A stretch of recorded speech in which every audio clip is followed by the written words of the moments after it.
ngewe nemera yuko umwana umubyara umushaka, sibyo, umushaka ufite n'ibyo umwitegaho kugira ngo azaba umuntu, kuko sinshobora kuvuga ngo mbyaye umwana ngo ntazi,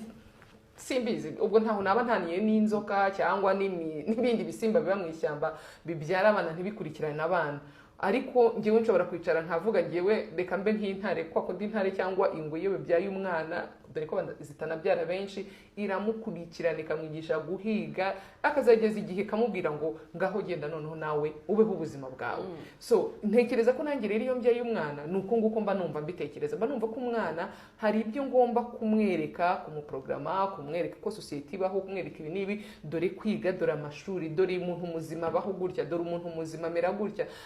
Nubwo ibyo bintu navuga ngo ntaga bingomba, sibyo,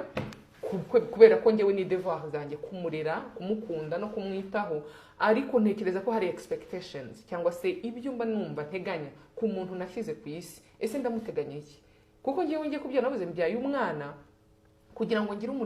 umuryango waguke, bivuga ngo ndexpectinga ko wenda nawe azakura akaba umukobwa cyangwa umusore ufite urukundo, agahura n'uwo bakundana, bagashakana, nabo bakabyara, nkagira abuzukuru bakazabyara abandi, mbese nkazabaho rya zina ryanjye ry'abantu bankomokaho, kwa kundi umwana yari kuvuga ibisekuru n'ikiwacu nacyo kizamo.